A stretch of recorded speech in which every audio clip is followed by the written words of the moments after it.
Queridões, olá! Na verdade, queridinhas, eu queria fazer uma pergunta. Imagine a seguinte situação: você está indo para uma viagem ultra romântica com o seu par, e ainda por cima não é qualquer um, é Frédéric Chopin, o grande compositor e pianista, indo para um lugar que é um paraíso na Terra, e você imagina que lá ele vai fazer composições de músicas belas e inspiradoras que reflitam o grande ar romântico da ocasião, como por exemplo esta daqui.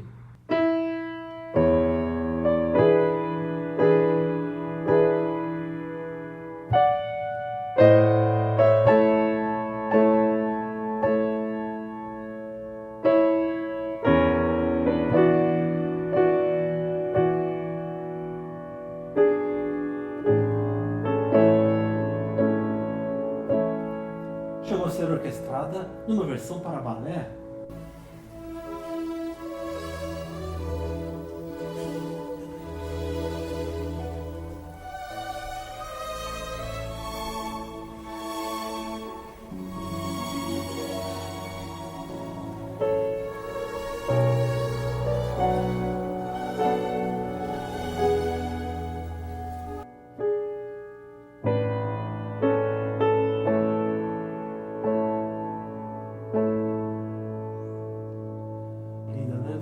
Mas e se em alguns momentos ele tocar algo com um caráter um pouco mais sombrio?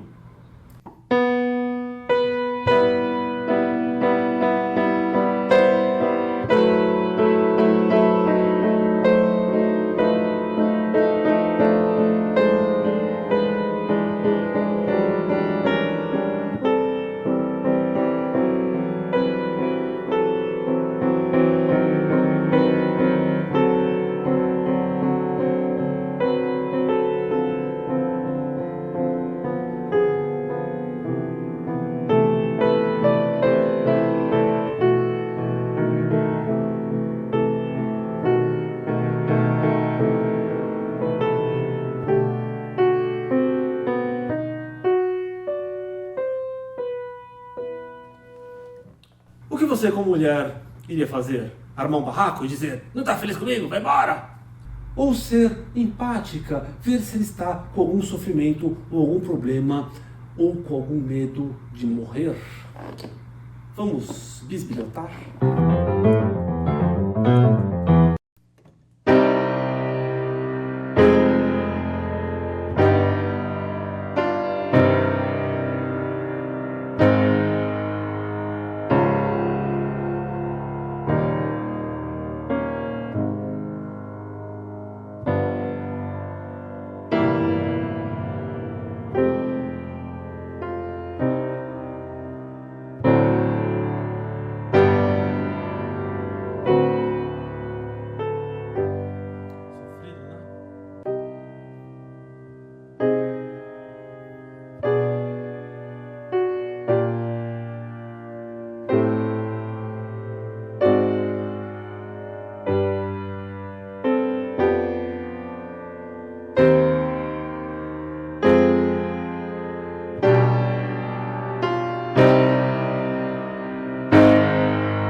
Parece que lembra até uma marcha fúnebre, né?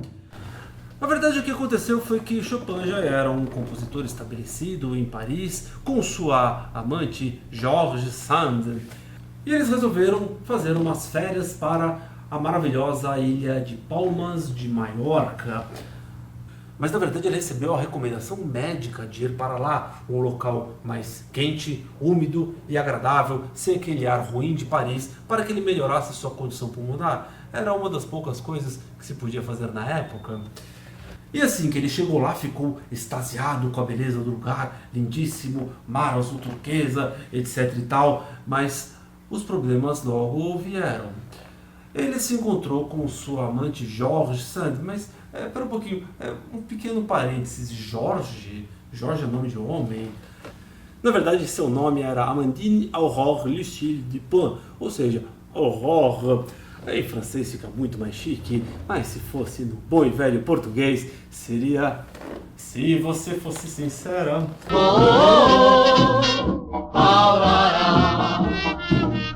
Mas ela usava um pseudônimo masculino de George, porque assim, sendo uma romancista, aliás, a mais importante romancista mulher do romantismo francês, ela tinha suas, digamos assim, obras um pouco mais valorizadas para os padrões da época.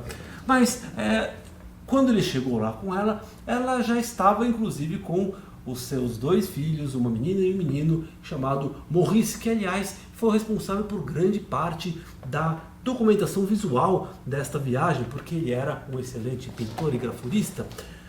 O que aconteceu? Mas a população espanhola não perdoou um casal cujo homem estava acompanhado de uma mulher com filhos de outro homem. A rigor, ela ainda não tinha se separado. Isso causou um certo escândalo e aí começaram os problemas. Eles foram muito mal recebidos, mas na verdade o problema estava só começando. Chopin já estava doente e continuou tossindo. Chegou a procurar os 3 médicos da ilha e o próprio Chopin disse, com uma certa ironia sarcástica que era típico do humor dele, ele disse que um médico falou que ele iria morrer, o outro disse que ele estava morrendo e o último disse que ele já estava morto. A verdade é que ele ficou por um fio de morrer durante esta viagem. E ainda por cima, um dos médicos fez uma coisa que deixou George Sand muito brava, que foi fazer uma notificação, uma vez que fez o diagnóstico de tuberculose, que era uma doença de notificação compulsória na Espanha da época. Aliás, até hoje, inclusive aqui no Brasil. Só que isso fez com que os habitantes locais de uma pequena ilha ficassem em polvorosa. O dono da casa que eles alugaram, o tal do Sr. Sanchez, expulsou-os de lá, ainda exigiu que a mobília fosse queimada e a casa fosse pintada, às custas, lógico, de George Sand. Uma boa maneira de fazer uma reforminha em casa, né? Mas eles acabaram precisando se alojar em um convento de uma cidade chamada Valdemossa, a mais ou menos uns 20 quilômetros do Burburinho. O convento estava mais ou menos abandonado, mas eles ficaram lá durante os meses da sua estadia. E curiosamente, ainda hoje existe o Museu Chopin e George Sand de Valdemossa, um local onde, além dos peregrinos religiosos, os peregrinos musicais vão lá prestar homenagem ao quarto número 4, onde o casal ficou no período. E durante esta época, Chopin tinha um compromisso de terminar de compor uma das suas obras mais fantásticas, que é o conjunto dos 24 prelúdios, dos quais esses que eu toquei alguns trechos aqui para você. E aí eu digo, alguns deles mostravam nitidamente esse caráter melancólico que Chopin demonstrou ao quase morrer na ilha.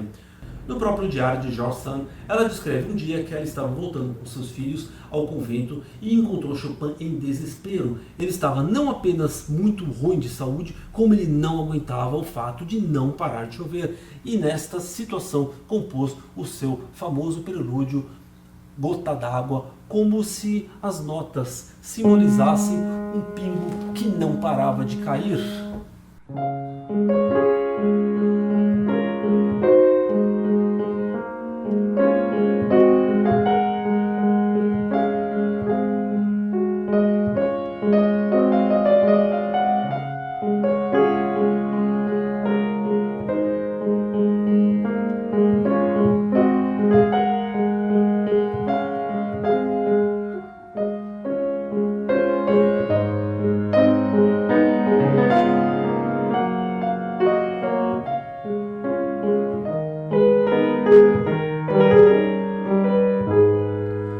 Dizem alguns que essa seria uma explicação um pouco simplista, enquanto que dizem outros que ele teve um sonho que caiu um pingo em cima dele, mas de qualquer jeito esta música entrou para a história como representante desta parte, não apenas neste trecho mais bonito, mas também como num outro trecho onde o caráter mais sombrio dos pensamentos de Chopin ficavam mais aflorados.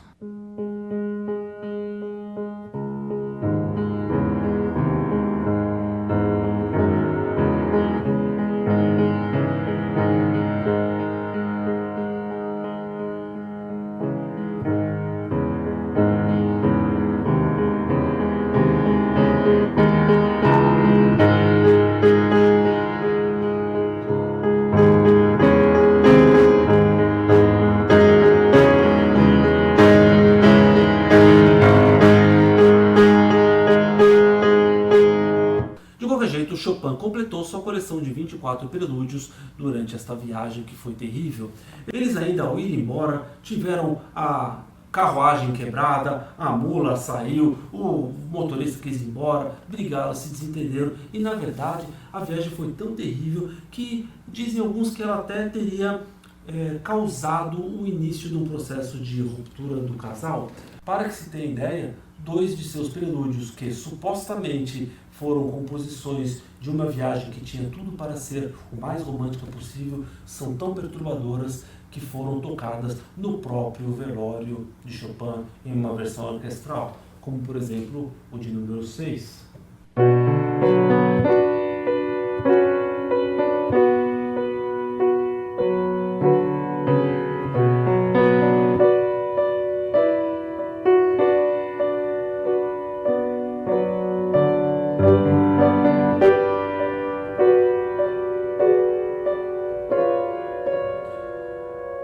Este prelúdio tem uma peculiaridade, ao meu ver, que ele termina numa forma que os compositores costumam dizer realmente morrendo, como se faltasse o ar do instrumento para o final.